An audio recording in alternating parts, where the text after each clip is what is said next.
25th, 1776, from the Journal of Elisha Bostwick, a soldier in the Continental Army stationed in Pennsylvania.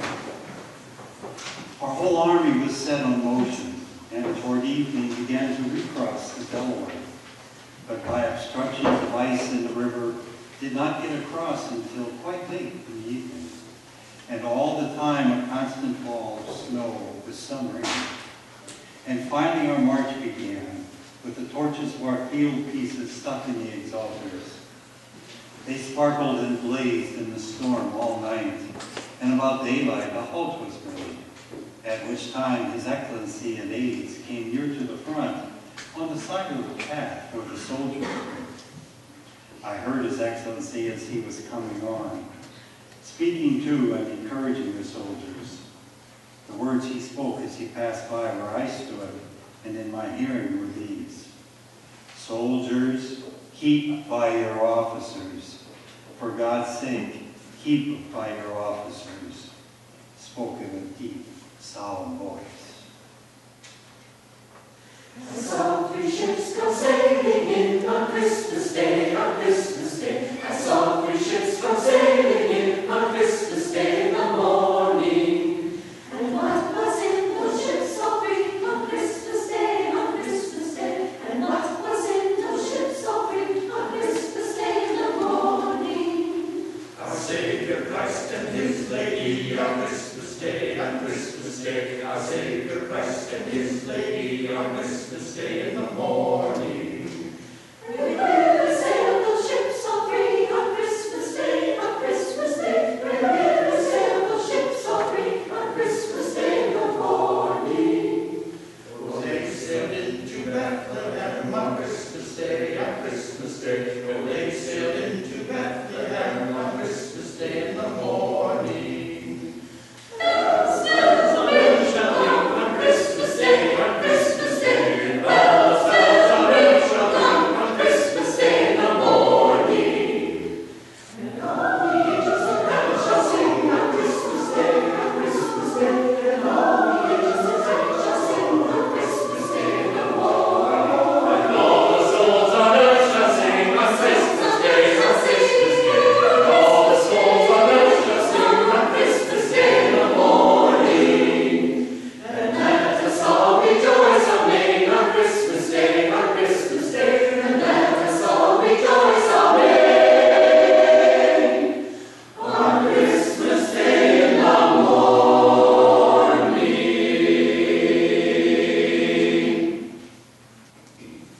December 25th, 1853, from the diary of William Craft and his escape from slavery along with his wife, as they arrived safely to the city of Philadelphia, Pennsylvania. She, being light in complexion, disguised herself as a white male slave owner, while he was disguised as her enslaved manservant. As the train speeded on, I rejoiced and thanked God with all my heart and soul for His great kindness and tender mercy in watching over us and bringing us safely through.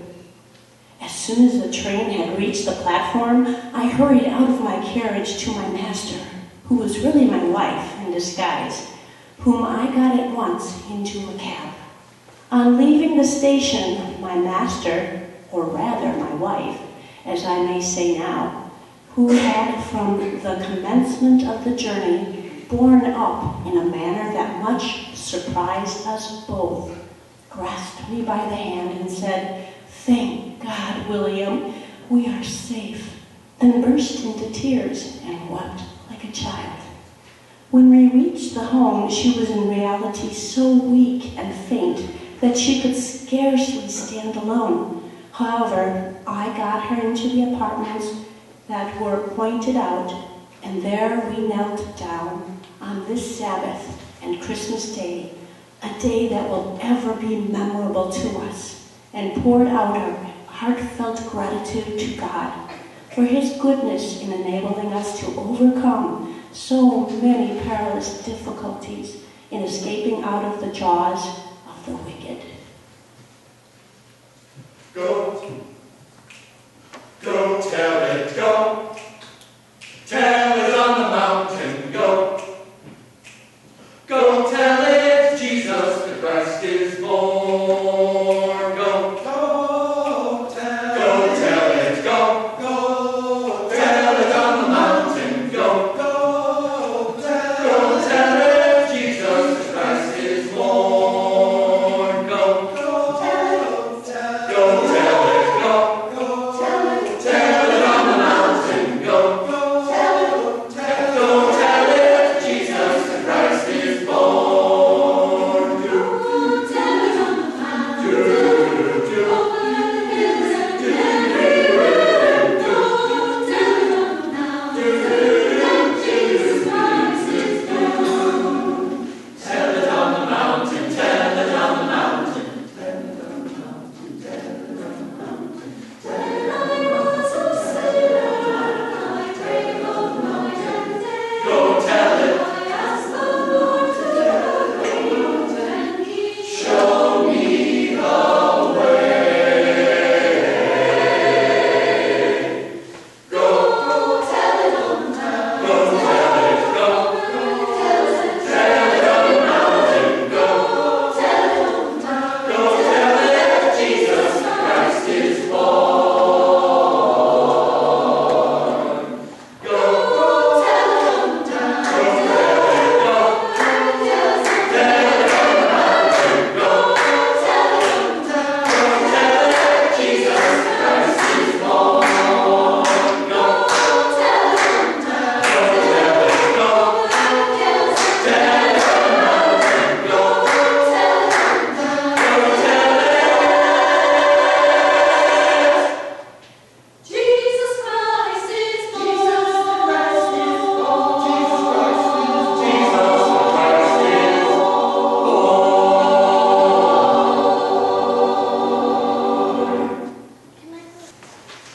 December 25th, 1858, winter, from the journal of Henry David Thoreau. Now that the sun is setting, all its light seems to glance over the snow-clad pond and strike the rocky shore under the pitch pines at the northeast end. Though the bare rocky shore there is only 4 to a foot and a half high, as I look it reflects so much light that the rocks are singularly distinct, as if the pond showed its teeth. How full of soft, pure light the western sky now, after sunset. I love to see the outlines of the pines against it. Unless you watch, you do not know when the sun goes down. It is like a candle extinguished without smoke. A moment ago you saw the glittering orb amid the dry oak leaves in the horizon, and now you can detect no trace of it.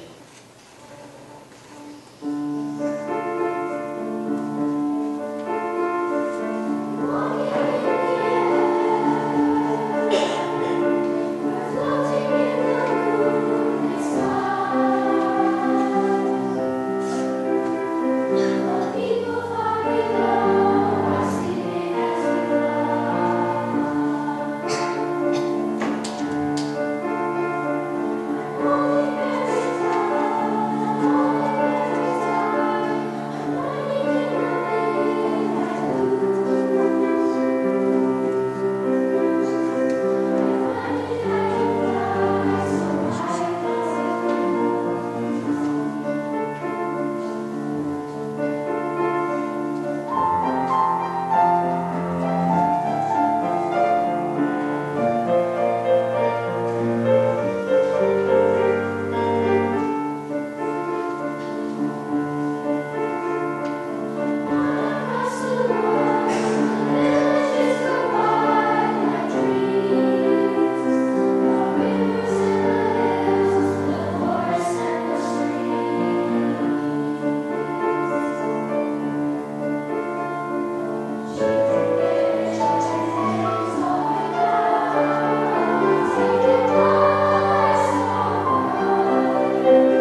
1984, Walnut Grove, Minnesota.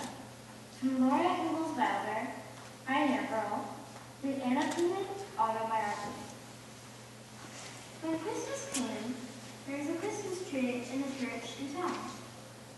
It was a beautiful tree, all decorated and festooned with colored paper and little bags of candy and candles. People had given each other presents of things that were needed. There was a washboard on that tree, and new shoes and boots and cowbells for dresses and shirts, besides dolls and things. Some church in the East had sent a barrel of toys and clothing for a Sunday school.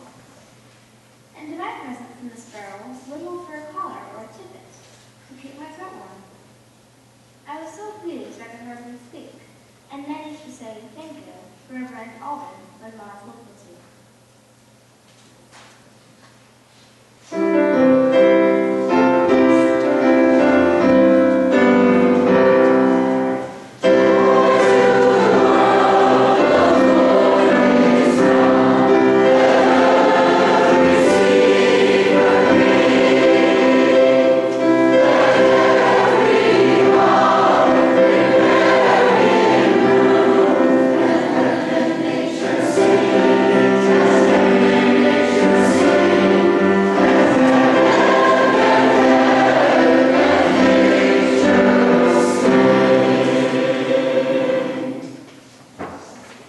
December 25th, 1914, from my war diary by Mary Waddington Alsop, an 81-year-old American living in Paris.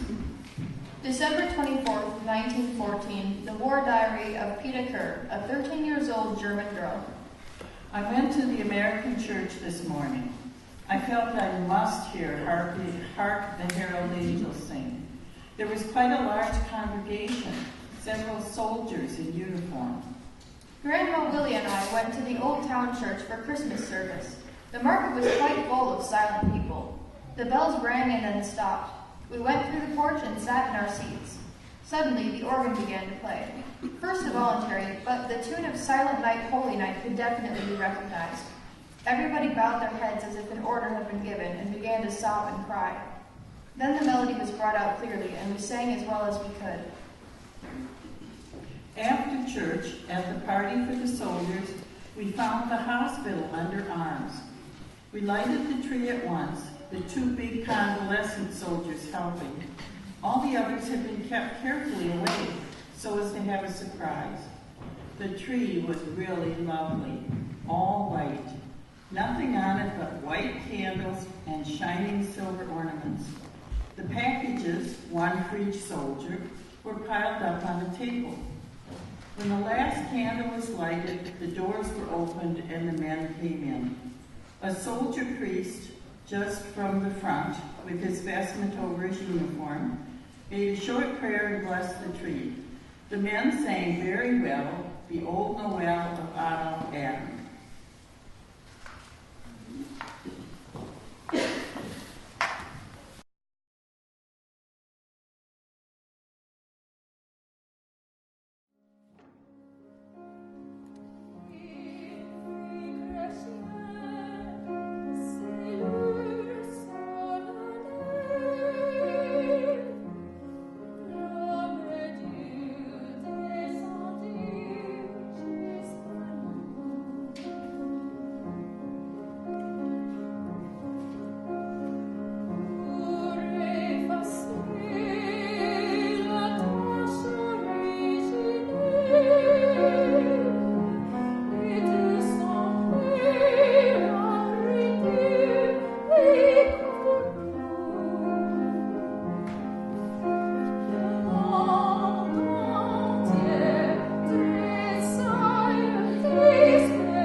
station for the soldiers' Christmas festivities.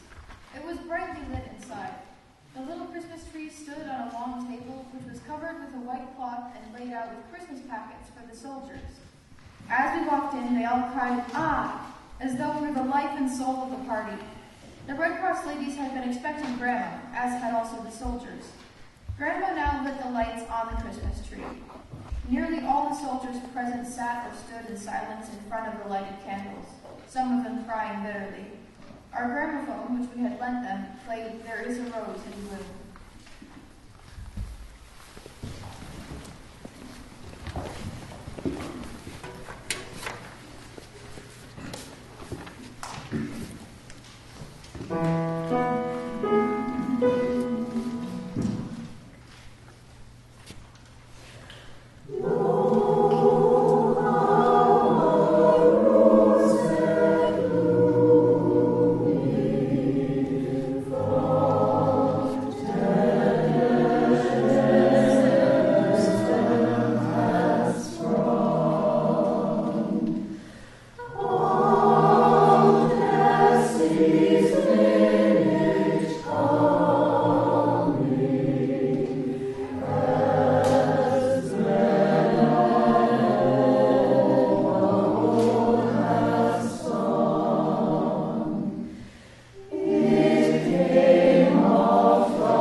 Poor fellows.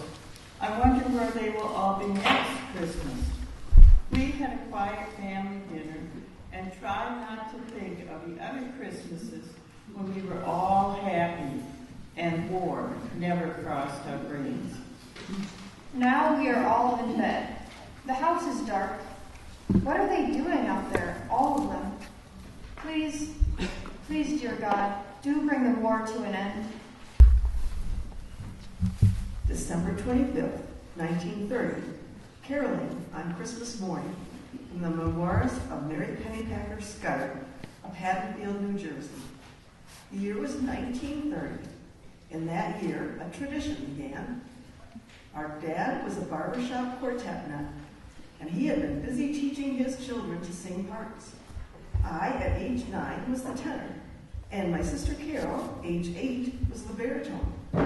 Dad, the bass, and that first year our uncle would join us on lead. This began a tradition that lasted uninterrupted until 1951, when the tenor had a month-old baby, and the baritone would add to her family in 2 months. For your information, Armetta, our director, was the expected baby. I can still remember the excitement when we got up at 4 o'clock a.m. and had hot cornmeal mush, which had been left in a big double boiler the night before. Dad loved it, but we were not so sure it was all that good. Even now, I have a feeling of shaking all over with anticipation as we started out with little equipment with scarves, hats, mittens, winter coats, leggings, and Arctics, a name for boots, for those who read this now. And of course, there was the old-fashioned lantern with slits in the tin and a few pieces of colored glass which gave it some character. The candle was inside, which we lighted when we sang. What a picture. As the years went by and we got older, Christmas caroling was a very special part of Christmas. All this music must have made its mark, for when our own children got old enough, they picked up the tradition and began their own caroling. The very best present they ever gave to their grandfather was the first time they gathered under his bedroom window with the old lantern and welcomed Christmas.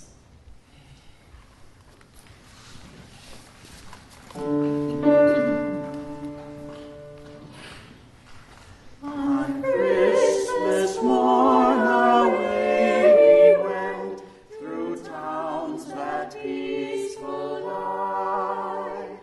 Our hearts unite, our voices blend beneath the starlit sky. As through the window of a friend, a Christmas carol of love we send. On earth there's peace, goodwill. On earth there's peace, goodwill. The friendly starlight fades away before the waking morn. Our carols hail the blessed day, the little Christ child was born. And in the melody of our lay, our hearts and voices unite to say, on earth there's peace, goodwill. On earth there's peace, goodwill. Since Christ was born on Christmas morn, God's purpose shineth clear. In every heart would He impart the spirit of Christmas cheer. The joy we find in our song will grow through endless ages till all men know. On earth there's peace, goodwill. On earth there's peace, goodwill.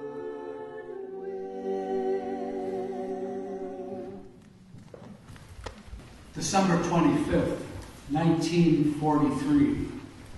A soldier's letter to his son. Dear Tommy, this is the second Christmas that I have had to be away from you and Mother, and I don't like it, Tommy. More than anything else in the world, I would like to be with you and Mother today. Let's hope that there will be lots of other Christmas days when we can be together, when we can decorate your Christmas tree and set up a nice big electric train right in the middle of the living room floor. Christmas this year will be celebrated in many strange lands by men who only a few years ago were little boys like you, playing with trains and jeeps. In the fog-bound mountains of the Aleutians and under the palm trees of the Solomons, American boys will be celebrating Christmas.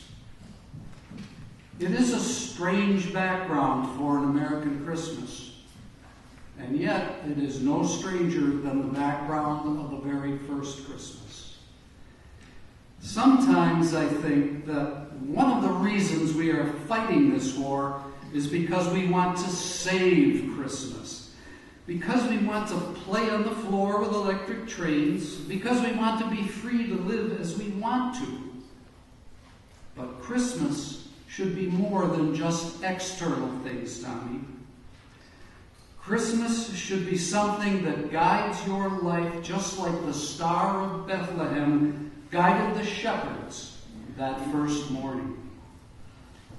If you always make Mother happy, if you help other people whenever you can, if you live so that you are a credit to your mother, to your country, and to your God, then you can be a part of the real Christmas every day of the year. Anybody who keeps real Christmas inside of them every day can't help but be a good boy, Tommy. And good boys make good American men. So give Mother a big kiss for me and tell her that you and I love her lots. And let's all of us pray hard that we can be together again next Christmas.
Christmas Eve, 1943, from the December 27, 1943 entry of Anne Frank, describing the events of that day. Dear Kitty, Friday evening, for the first time in my life, I received a Christmas present. Mr. Kleiman, Mr. Kugler, and the girls had prepared a wonderful surprise for us. Meep made a delicious Christmas cake with Peace 1944 written on top. And Beth provided a batch of cookies that was up to pre-war standards. There was a jar of yogurt for Peter, Margot, and me. and a bottle of beer for each of the adults. And once again, everything was wrapped so nicely with pretty pictures glued to the packages. For the rest, the holidays passed by quickly for us. Anne.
December 24th, 1943, from the diary of Anne Morrow Lindbergh, describing Christmas Eve in her home with aviator Charles Lindbergh and their children, John, Rand, and Anne.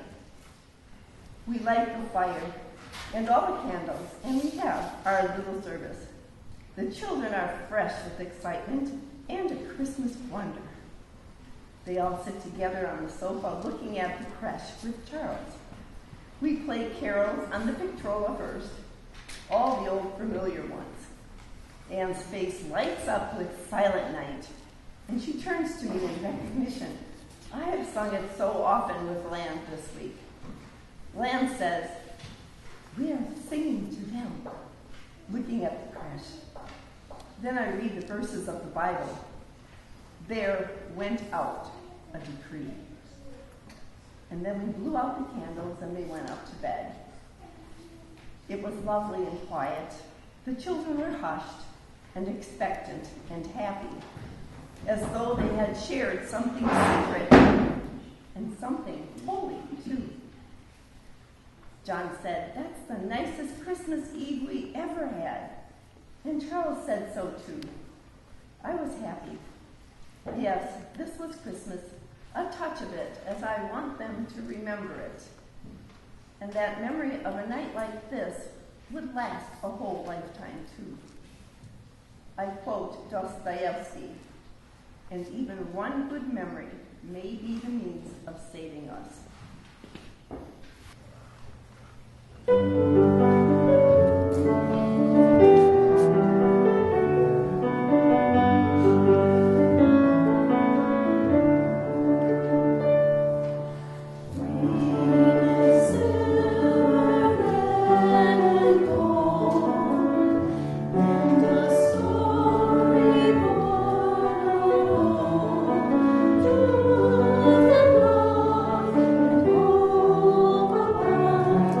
It's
regarding December 25th, 1961.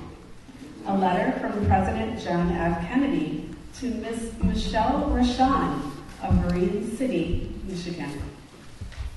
Dear Michelle, I was glad to get your letter about trying to stop the Russians from bombing the North Pole and risking the life of Santa Claus. I share your concern about the atmospheric testing of the Soviet Union, not only for the North Pole, but for all the countries throughout the world.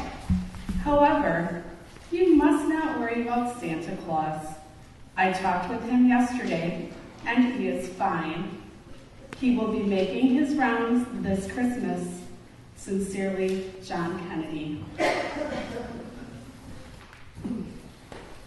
December 24th and 5th, 1968. A message from the astronauts of Apollo 8. From William Anders.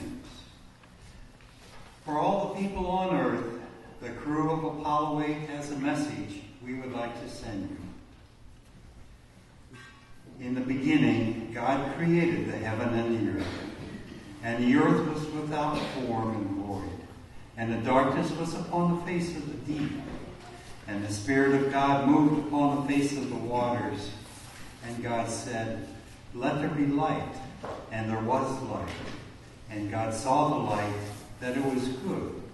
And God divided the light from the darkness. And from Jim Lovell. And God called the light day, and the darkness he called night. And the evening and the morning were the first day.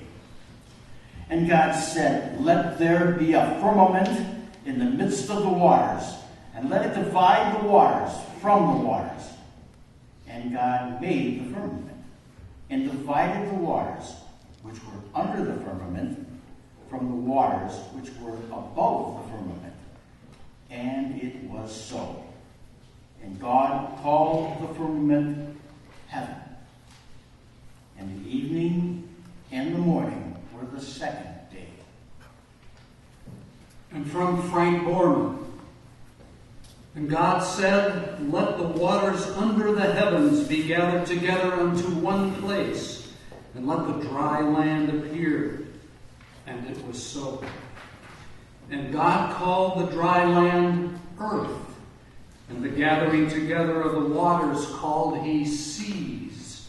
And God saw that it was good. And from the crew of Apollo 8, we close with good night, good luck, a Merry Christmas, and God bless all of you on the good earth.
Nelson Mandela's address to the people of South Africa.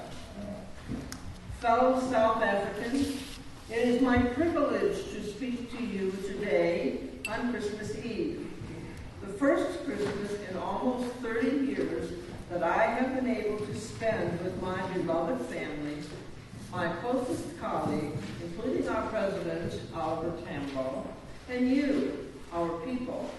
I will spend Christmas without being a fugitive or a prisoner. Wherever you are, I trust that you will join me in a prayer for peace, to prevail throughout our common motherland, for justice to reign supreme, and for all of us to be driven by the spirit of goodwill towards one another as we work together for the rebirth of South Africa as a non-racial democracy.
Christmas is $5.3 billion. I love you. From